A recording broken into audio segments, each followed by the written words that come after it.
kita ingin melihatnya, Singapura adalah negara kecil, bahkan sangat kecil. Luasnya sendiri hanya sekitar 728,6 km persegi aja, sama dengan luasnya Provinsi DKI Jakarta. Hal ini membuat siapapun yang berkendara mengitari negara kota ini hanya dalam waktu seberapa jam saja. Nah, terlepas dari ukurannya dan minimnya sumber daya alam di negara ini, sekitar 5,6 juta penduduk Singapura menikmati salah satu pendapatan rata-rata tertinggi di dunia, ngumpulin negara-negara seperti Jerman, Prancis, hingga Jepang. Patut kita bertanya-tanya, bagaimana sih negara kecil di Asia Tenggara ini bisa mencapai prestasi seperti itu? Bagaimana ia bisa sebegitu kaya dengan sumber daya alam yang boleh dibilang nihil?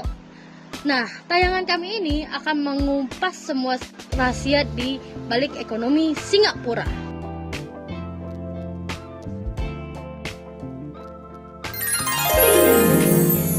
John Young Koon dalam tulisannya Why Singapore is Rich and Will Remain Rich yang diterbitkan Time Asia, mengemukakan setidaknya ada 5 perihal yang cukup mempresentasikan Singapura, macan dan naga Asia.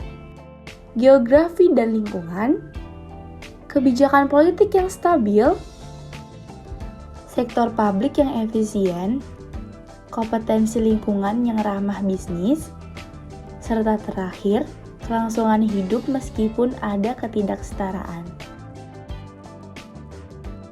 Sebelum Singapura dikatakan sebagai negara maju, pada tahun 1960-an, pemogokan buruh biasa terjadi di pulau itu, bahkan dengan tingkat pengangguran yang tinggi.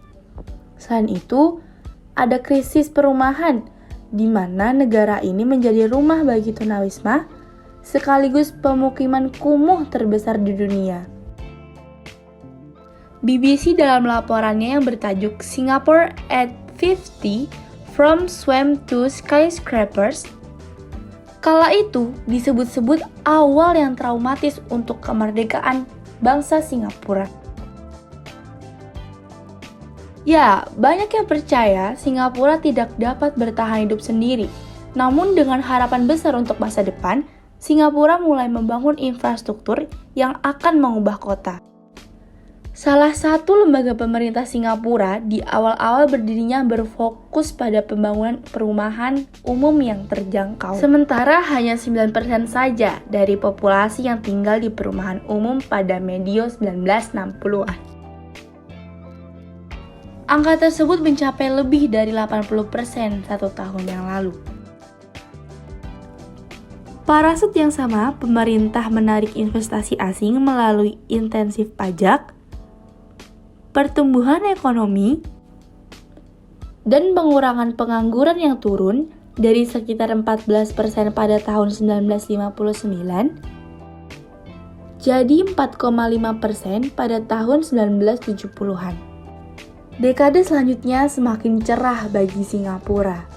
Hal itu dijelaskan dalam artikel Economic Restructuring in Singapore, A Reflection on Regional Security in Southeast Asia, di mana pada tahun 80-an, Singapura progresif maju sebagai pusat manufaktur regional dan merupakan produsen hard drive terbesar di dunia.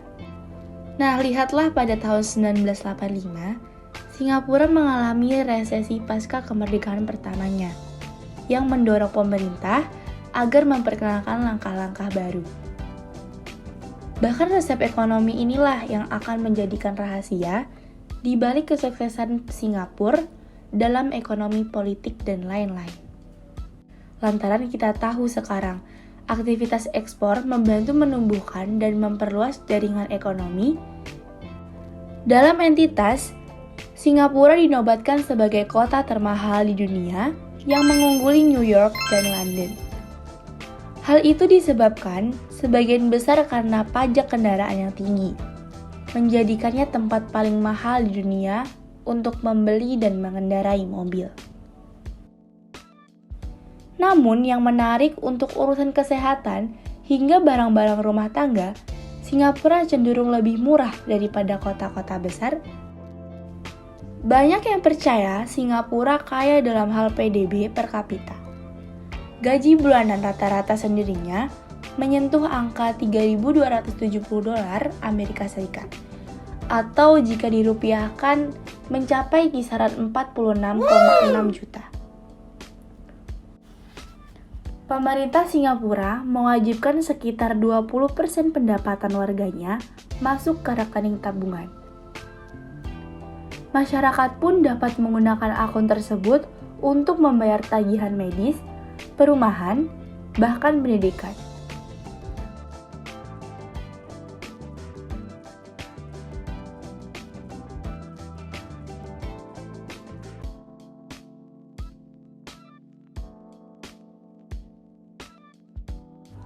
Nah guys, demikian alasan mengapa Singapura dapat disebut sebagai negara maju walaupun minim sumber daya alamnya.